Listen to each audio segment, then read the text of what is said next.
Good evening. I'm Spot On Weather meteorologist Matthew Euler, and tonight we're going to take a look at a possible major winter storm. I'm going to take a look at the possibility of a major winter storm for southeast Virginia somewhere between the 3rd and the 5th of January. But let's get right to some case studies to start this presentation this evening.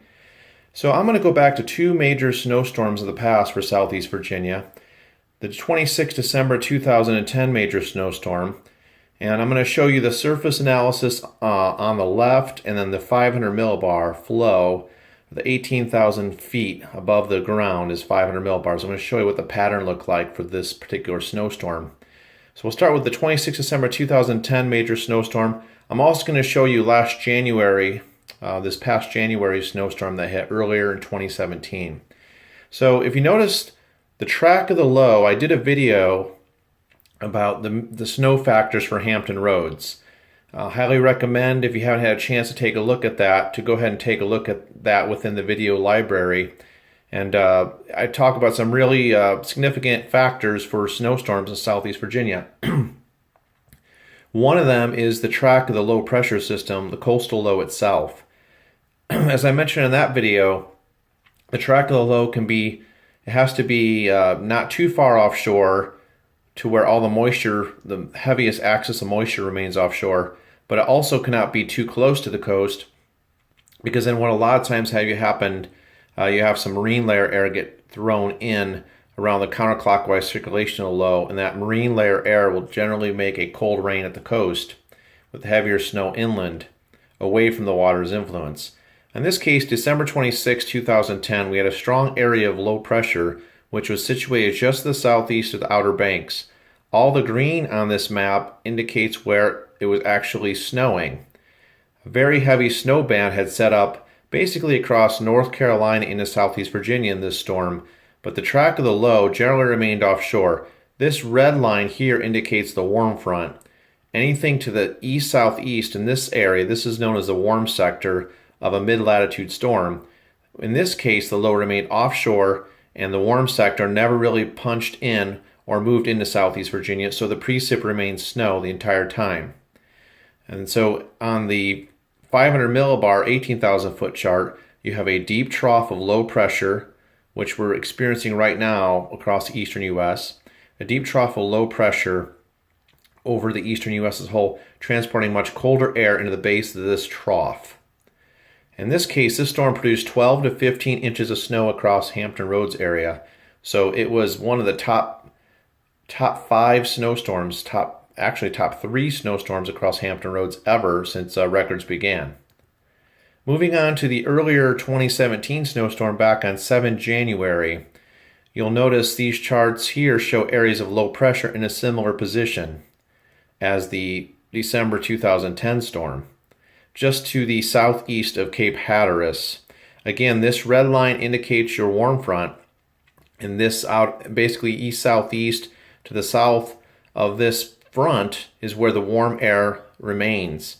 This blue dashed line in this case represents the freezing line, 32 degree Fahrenheit line, which happens to reside just to the southeast off of Virginia Beach. And then the 500 millibar chart at 18,000 feet shows another trough of lower pressure, although not quite as deep as this trough of low pressure in December 2010. This is still a trough of low pressure at 18,000 feet into the eastern U.S. And in this case, this storm did start off as a mixture of sleet and snow for initial time at the onset of precip, but it did go over to all snow. And in fact, we had a blizzard warning on this particular storm last January. We had 4 to 6 inches of snow which fell across a good portion of the Hampton Roads area. And I'd like to thank the National Centers for Environmental Prediction, NCEP, it's a branch of NOAA, for these particular charts. This is where I did get this data from, these charts from NOAA. All right, so let's take a look now to see what's going on for the potential East Coast winter storm. It's going to, again, be between 3 and 5 January. We have a deep trough. This is the jet stream level, a long wave trough. Plenty of cold air being transported in on these strong northwesterly winds into the Midwest and the eastern United States. The tilt of this trough happens to be a little bit more negative. What I mean by that is it extends from northwest to southeast. A negatively tilted trough tends to draw in these surface low pressure systems, the coastal lows, closer to the coastline of the East Coast. So that is an interesting thing. This is this is basically 7 a.m. Eastern time on Thursday morning, the 4th. Now look at this 500 millibar chart. It's vorticity. And again, anywhere where you have these reds, these yellow colors, these orange colors, that indicates positive vorticity. And whenever you have these particular areas in your basically spinning in the atmosphere, that is an area where the air is rising rather rapidly. So that results in general clouds and a fairly significant precip, especially the higher these values go, these positive vorticity values. So you can see, again, there's a deep trough, plenty of cold air, and then you got this little area offshore in association with the surface low or the coastal storm, a higher area of vorticity. And this is your short wave associated with that vorticity, short wave trough. Now look at the upper level forecast charts now for the 4th of January. This is for the evening of the 4th. Again, we got a huge ridge over the western U.S. and Canada, and this deep trough of upper level trough at 30,000 feet, this river of air known as a jet stream, transporting very cold air on the backside of the storm. Again, there's plenty of cold air. We're going to be hit with this Arctic shot here New Year's Eve through the 2nd of January, some moderation on the 3rd, but then this really fills in. Look at this connection here. The oranges, the reds, and maroon colors indicate much colder air, again starting to spin down. This is the center of the low at 5,000 feet by the evening of the 4th. It does really get cranking by the evening of the 4th up toward New England by that point. So, and I did want to show you these. This is the jet stream chart again, showing how deep this long wave trough is across the United States. And this shows you the much colder Arctic air spilling in. And I want you to notice the direct Arctic connection for this next cold wave, the 4th through the 6th of January. Basically Thursday through Saturday next weekend. It pretty much is oriented, this pipeline of Arctic air from the very far north Arctic Circle area all the way down to the eastern U.S. So behind the departing storm, it's going to be quite windy and it's going to be very cold. I want you to pay attention, though, to this particular pattern, how we have this trough in the east. Okay. And we look at the case study and how we have this troughing, deep troughing in the eastern United States. So the patterns are very similar for a possible storm. So this is my final thoughts for tonight's video. I just want to alert everybody that there is a potential for a major winter storm across southeast Virginia from the 3rd to the 5th of January. Now this is going to be very dependent on the track of the coastal low and how much moisture is thrown back over the top of the Arctic air in place. Now what we do know right now is the coastal low is going to be very strong no matter where it tracks, whether it remains closer to the coast or further offshore. This coastal low is going to be fairly intense.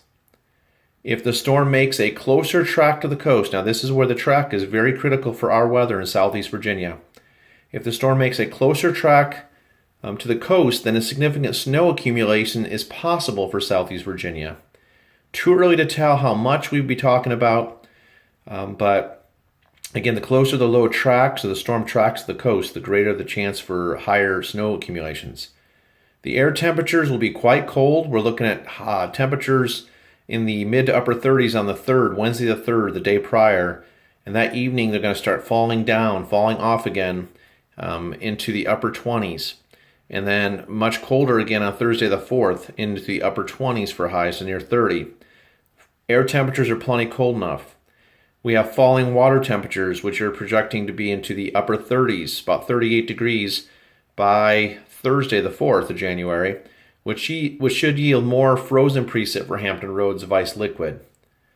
Now, if the low were to track, that coastal storm were to track farther offshore, then we will see either very minor snow accumulations or possibly just a dusting, if anything. It really is dependent on how far the low tracks offshore. Now, what I've noticed today is models are trending closer to the coast with the track of the low. Earlier this morning, I noticed it on the American GFS, the 06Z run, the 12Z run, And now the 18Z run really has it much closer. And with the European model, it also has it closer to the coast today as compared to 24 hours ago. But being that we are still quite a time frame out from the actual event, it's highly likely both the American GFS and the European model are going to basically go back and forth on their opinions of the track of the storm. We will continue to monitor the situation, and we will release a special winter storm alert video if conditions warrant as we get closer.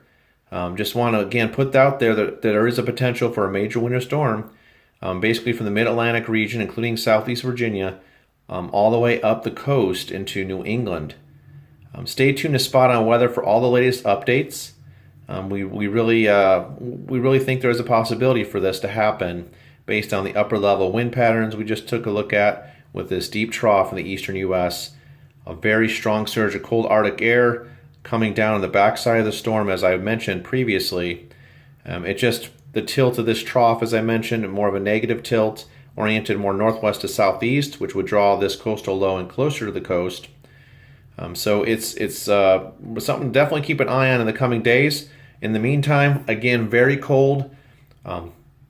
Please bundle up for New Year's Eve if you plan to be outdoors, out and about. Dress in layers. The Arctic front is passing through the area basically right now at the present time. The winds are starting to kick up now, increase from the north-northwest. Tomorrow is going to be very cold, high of 30 degrees, and then teens tomorrow night into the new year, Monday morning. And then we'll be warming up only into the mid-upper 20s on New Year's Day. So dress very warmly. It's looking like it's going to be a cold week, definitely cold start to the 2018 year. All right, so I want to end the video by saying Happy New Year from Spot On Weather. 2018 is coming in, and we certainly like to wish you nothing but the best in 2018. Thank you so much for subscribing. I have a great passion for the weather. I love sharing this knowledge with you, trying to keep you best prepared as possible for the various type of weather that we experience in Southeast Virginia. I greatly appreciate your support, your subscribing to the channel, and I'm looking forward to the future, hoping we can both grow together, and I'll continue to provide as much weather information as possible to give you the best planning. All right, that wraps things up. A Spot On Weather tonight. Again, Happy New Year to everybody. If we're not spot on, we're not doing it right. Everybody have a great, great new year.